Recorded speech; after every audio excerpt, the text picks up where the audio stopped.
नमस्ते प्यारे बच्चों, आपका फिर स्वागत है रामरूप सोमनाथ चैनल पर और मेरे मिशन 7 मार्च के वीडियो पर। पहला 1-2 वीडियो मैं डाल चुका हूं, फिर मैं 7 मार्च के मिशन को बनाकर कुछ वीडियो डाल रहा हूं जो मोस्ट प्रोबेबली इस टाइप के क्वेश्चन आने चाहिए और इस तरीके की तैयारी या उसके आस पास की तैयारी आप जरूर करते रहिए। देखिए, मिशन में मैंने जो 7 क्वेश्चन रखे हैं, 7 मार्च रखा है इसलिए मैंने 7 क्वेश्चन रखे। इसी तरीके से मैं बहुत सारे क्वेश्चंस की ऐसी सीरीज देता रहूंगा और मुझे पूरी उम्मीद है कि क्वेश्चंस जो आपके बोर्ड एग्जाम में होंगे वो इनसे बाहर नहीं आएंगे। ठीक है, घबराने की बिल्कुल कोई जरूरत नहीं है। एनसीईआरटी को रिपीट करते रहिए और आप क्रैश कोर्स में लग जाइए। और हाँ, ये ध्यान रखें कि अगर आपने चैनल को सब्सक्राइब नहीं किया है तो सब्सक्राइब जरूर कर ले। एक चीज और आपसे गुजारिश है कि अगर एक स्टूडेंट अगर 100 शेयर मेरी वीडियो का करता है तो उससे 100 बच्चों को फायदा होगा। तो शेयर जरूर करें, लाइक तो आप करेंगे। मैं चलता हूं अपने मिशन पर। पहले क्वेश्चन को देखिए आप ध्यान से यहाँ पर। ये चैप्टर 12 का क्वेश्चन है। आपको पता होगा चैप्टर 12 में से एक क्वेश्चन आना है। यहाँ पर शेडेड पोर्शन का एरिया आपको निकालना है। आप ध्यान दो, पहले क्वेश्चन को मैं थोड़ा सा अलग बना लेता हूं।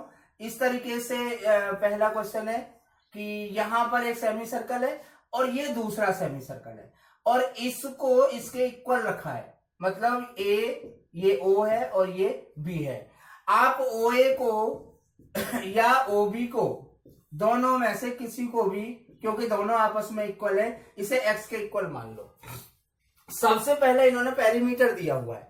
अब पेरीमीटर देखिए, पेरीमीटर जो सेमी सर्कल का होता है वो पाई r1, ये पेरीमीटर है।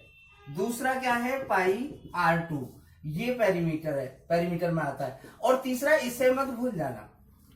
आपको ध्यान होगा, बोर्ड वाले यही चाहते हैं कि आप इसे भूल जाए जल्दी से। प्लस ओबी और ये किसके इक्वल होगा, 40 पे। यहां से आपको x की वैल्यू मिल जाएगी। अगर आपको यहां से x की वैल्यू मिल जाएगी तो आप शेडेड पोर्शन का एरिया निकाल देंगे। मतलब इस आधे सर्कल का एरिया यानी कि हाफ पाई आर स्क्वायर और इस आधे सर्कल का एरिया यानी कि हाफ पाई r2 स्क्वायर। आगे का काम आप आसानी से कर लेंगे। मेरा ख्याल है आपको समझ आ गया होगा। नेक्स्ट जो क्वेश्चन है वो एपी से दिया हुआ है। मैंने ये मैं वही क्वेश्चन ला रहा हूं ट्रिकी, जो बुक के ही क्वेश्चन है, उनकी थोड़ी सी लैंग्वेज चेंज है। देखिए, क्वेश्चन नंबर 2 में जो एपी है वो एपी दिख नहीं रही आपको। ठीक है, ये ही यहां पर थोड़ी सी चालाकी है। या आप समझिए कि ये आपसे चाहते हैं कि आप इतनी अंडरस्टैंडिंग रखें। और केवल अंडरस्टैंडिंग आपको, अगर ठीक से क्वेश्चन को समझते हैं, पढ़ते ध्यान देते हैं प्रेजेंस ऑफ माइंड से। आप देखो, इन दोनों को आप सॉल्व करिए, आंसर आएगा -36। इन दोनों को आप सॉल्व करिए, आंसर आएगा -30। इसी तरीके से इनको सॉल्व करते चले जाइए। इसको सॉल्व करिए, आंसर आएगा -78। ठीक है। तो ये एपी है। तो आप an = 78 से n निकाल लो पहले और फिर SN का फॉर्मूला लगाएंगे। आप समझ गए होंगे कि इसमें ट्रिक क्या थी। मतलब अगर आपने क्वेश्चन की ट्रिक को पहचान लिया, प्रेजेंस ऑफ माइंड से पहचाना जाएगा। थोड़ा सा माइंड करेंगे उसे। ठीक है। अब क्वेश्चन नंबर 3 देखिए, बहुत आसान सा क्वेश्चन है, आप समझ रहे होंगे। ये एपी के 3 कंसेक्यूटिव टर्म्स हैं। आपको y की वैल्यू बतानी है। आपको पता होगा एपी वही होती है जहां पर कॉमन डिफरेंस सेम होता है। कॉमन डिफरेंस, इन दोनों का कॉमन डिफरेंस मैं d1 ले लेता हूं, इन दोनों का कॉमन डिफरेंस मैं d2 ले लेता हूं। मतलब a2 - a1 = a3 - a2। ये a1 है, ये a2 है और ये a3 है। वैल्यू पुट करेंगे, आप y की वैल्यू आपको मिल जाएगी। मेरा ख्याल है आप बहुत आसानी से समझ गए होंगे। और भी बहुत सारे सैंपल पेपर में ऐसे क्वेश्चन दिए हुए हैं। यहां पर देखिए, प्रोबेबिलिटी का क्वेश्चन, ध्यान रखना। प्रोबेबिलिटी बहुत आसान सा चैप्टर है, लेकिन प्रोबेबिलिटी में पूरे मार्क्स आने की भी प्रोबेबिलिटी होती है। समझ गए ना? प्रोबेबिलिटी में मार्क्स आने की प्रोबेबिलिटी 0 और 1 के बीच में होती है। अंडरस्टैंडेड। यहां पर हमने एक नंबर है x जिसको हमें चूज करना है 1 2 3 से। एक नंबर है y जिसको हमें चूज करना है 1 4 9 से। और हमें प्रोबेबिलिटी बतानी है px × y < 9 की। तो समझिए पहले यहां पर सैंपल स्पेस बनाइए।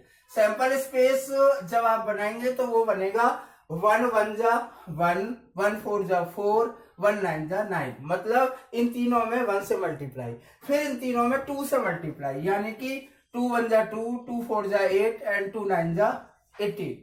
फिर 3 से मल्टीप्लाई, यानी कि 3 1 जा 3, 3 4 जा 12 एंड 3 9 जा 27, यानी कि आपकी जो टोटल आउटकम है वो बन गए कितने 9।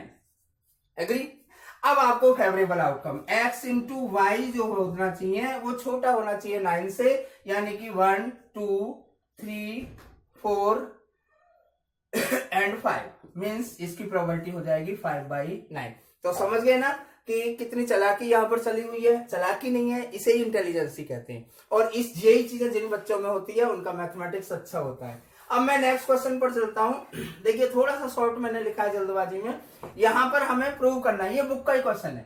अब कि जो चैप्टर 10 है सर्कल, उसमें से ये क्वेश्चन मैंने लिया हुआ है, क्योंकि ये क्वेश्चन बहुत बारी आया है इसलिए मैं इस क्वेश्चन को जरूर देता हूं।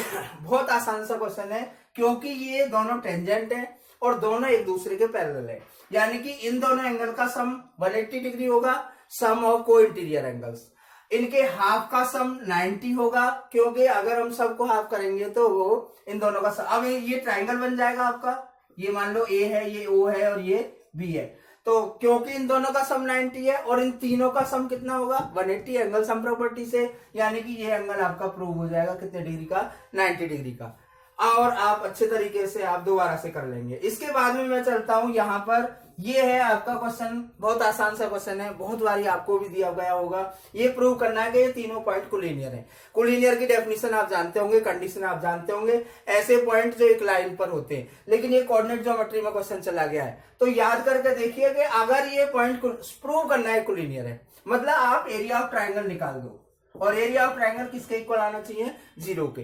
अगर 0 के इक्वल आता है तो ये कोलिनियर है। फॉर्मूला आपको याद होगा, half x1 y2 minus y3, ये वाला जो फॉर्मूला है एरिया ऑफ ट्राइंगल का, तो वहां से ये क्वेश्चन हो जाएगा। अब चलते हैं, एक क्वेश्चन है चैप्टर 3 से।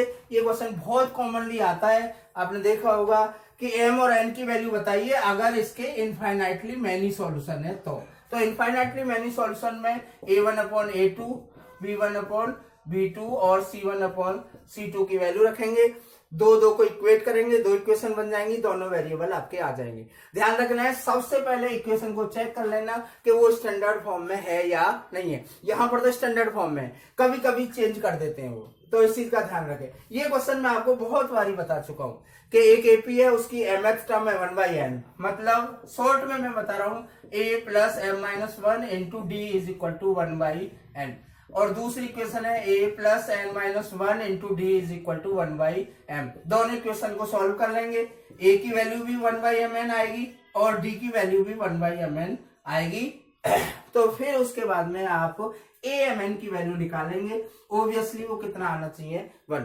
तो ये मेरे मिशन 7 का दूसरा वीडियो है। इसी तरीके से मैं हर तीसरे दिन एक एक वीडियो डालूंगा, और मुझे पूरी उम्मीद है कि अगर मेरी सारी वीडियो को आप फॉलो करेंगे और शेयर जरूर करेंगे, ये तो आपको पता होगा, तो सभी बच्चों को बहुत बड़ा फायदा होगा, क्योंकि इस तरीके से मैं 100-200 क्वेश्चन करा दूंगा और आपका जो पूरा का पूरा बुक है वो रोटेट होता रहेगा। ध्यान रखना, रोटेशन जरूर रखना है। Thank you very much, all the best.